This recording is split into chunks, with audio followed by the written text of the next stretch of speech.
Max Mayfield was never afraid of Vecna. She's afraid of connection. And that fear, more than any monster or curse, is what nearly gets her killed. Across season 4 and 5, Max's story really isn't about supernatural threats, but it's really just about grief, depression, and guilt following the loss of her stepbrother Billy. In season 4, we watch her withdraw completely, cutting herself off from the people that love her, because communicating that pain feels unbearable. But by the end of season 5, her arc only resolves once she confronts that fear, learns to speak honestly about her trauma, and accepts the connections she once believed she didn't deserve. Max only becomes brave when she stops running from connection, and that realization changes everything. Let's dissect what ultimately takes Max from fearful to brave, and how conquering fear allowed her to help others be brave. Max, when first introduced in season 2, was generally seen as a happy and upbeat kid. This makes the transition from the end of season 3 and the start of season 4 so jarring, and frankly sad. The original party, already lacking Will and Elle, is even quieter when it's revealed that Max no longer hangs out with them. Lucas in particular is hurting extra because Max broke up with him. But why did Max socially isolate herself? That answer is ultimately grief, depression, and guilt, all caused by the death of Billy, her stepdad leaving her mom, and overall losing the life that she previously known. Max's whole life changed for the worse, and the easiest thing to do was to socially isolate and avoid connection. This is why she broke up with Lucas and stopped hanging out with the party, because avoidance is ultimately easier than those hard conversations. All of this is reinforced by the fact that even though she's forced to see a therapist, she doesn't want to talk about what she's been through or her feelings about it. We are circling the key here, and that is that she is just afraid. Max is afraid of communicating what she truly feels, and the shame she feels around it, because it's extremely painful. It's ultimately that fear that deprives her of the connection that she desires, and this is what makes Max the perfect prey for Vecna. Vecna isn't just a villain for the show, more importantly, he's a plot device to show characters their fears. We see this with Vecna's first victim, Chrissy, being tormented by deep fears and insecurities. What's truly horrifying is that as the mystery of Vecna is unraveling, it's revealed that Max is Vecna's next target. This is discovered when Max sees the patterns of what is happening to her and what's happened to Chrissy. And that's being tormented by fear and through the nosebleeds, the nightmares, and the lack of sleep. And that's when it finally clicks. Max's unresolved trauma and fear is gonna ultimately be the reason she dies. As the visions creep in closer and closer, Max decides to write everyone letters in case she dies. On the initial watch, this could be seen as mature and a completely thoughtful gesture, but I disagree. Max, by writing those letters, is snubbing everyone, including herself, of real, genuine communication, and is ultimately kicking the can down the road. While this may be speculatory at first, in season 5 it's revealed that connection was the key to escaping Vecna's mind all along, and maybe Max could have figured it out earlier if she didn't postpone communication by writing those letters.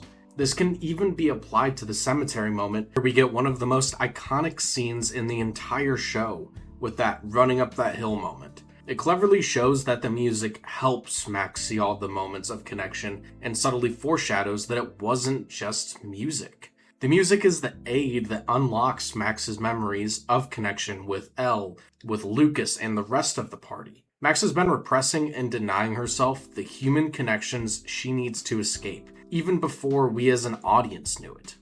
After she escapes Vecna's grasp, she falls back to the ground and Lucas holds her. It's a hurtful moment for Max and symbolic of her emotionally reaching for him. It's from this moment on that Max starts communicating and talking more, but is still clearly holding back.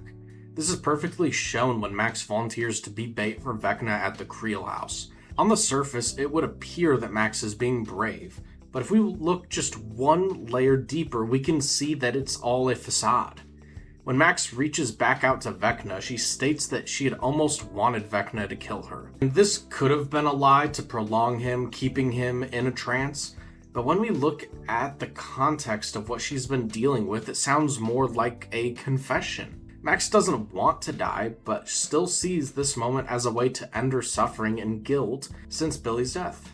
What's honestly heartbreaking about this moment is that Max uses the memory of the snowball dance from the end of season 2 to delay Vecna, which initially works, but as he finds her, the dance decor starts to decay and rot. This can be seen in a lot of ways as the physical and visual representation of the death of Max's childhood, and taking what was once a beautiful and positive moment for her and having it turn sour.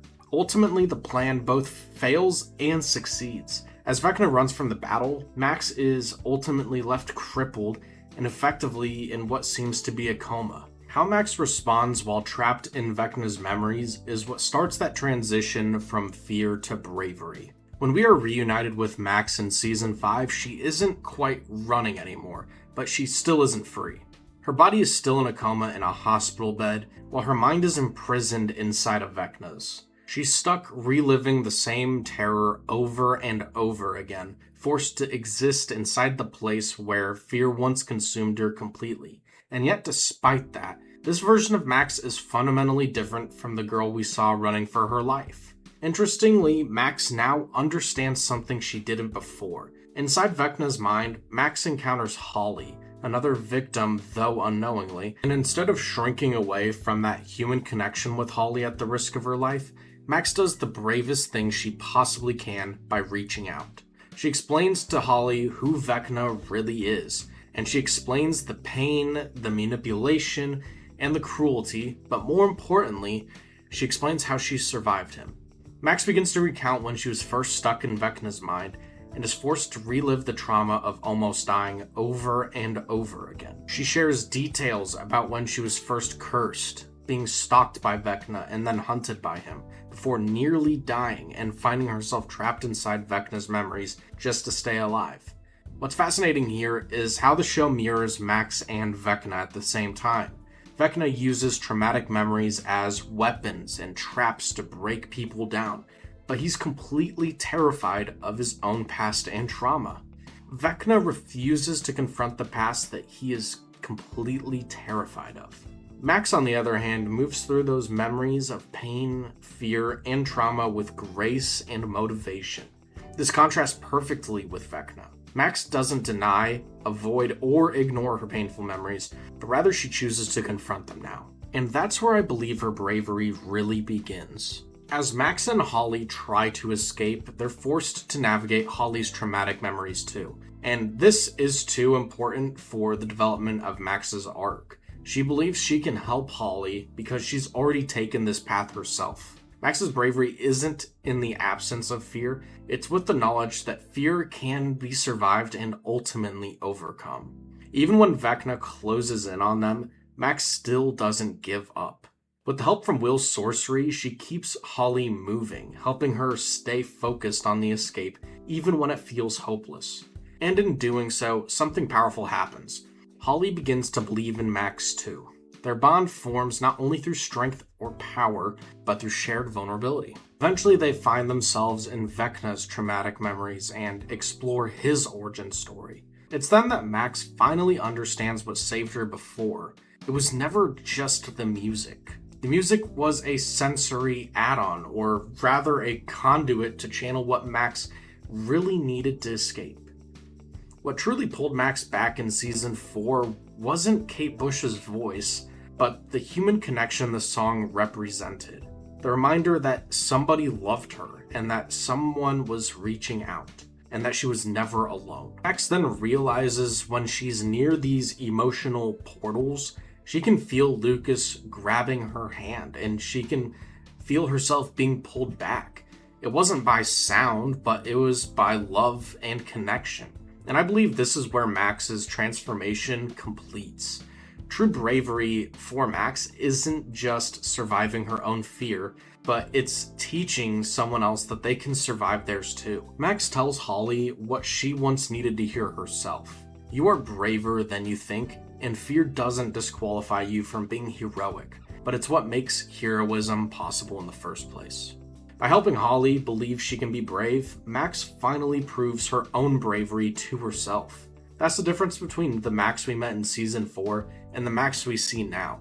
She didn't just escape fear, rather she learned a much more powerful lesson by confronting what scared her. And that's where Max's bravery truly lives. Max's growth is displayed when she finally decides to go back into Vecna's mind.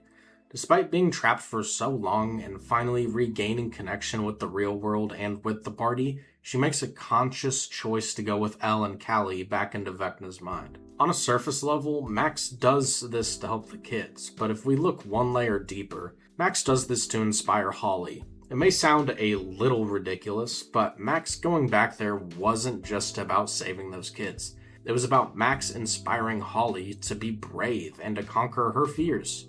And it works. Even after Max is forced out of Vecna's mind, Holly takes the lead role of helping the other kids escape through Vecna's traumatic memories. This moment parlays into a true passing of the torch moment when Holly shows bravery and confronts Vecna, knowing clearly that she's outmatched.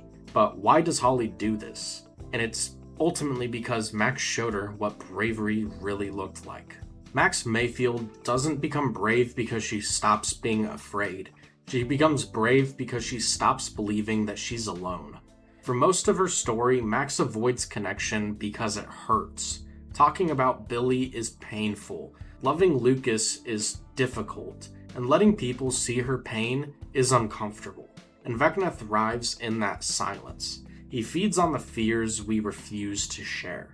But by the end of her arc, Max does something radically different. She confronts her trauma instead of hiding from it. She reaches out instead of pulling away.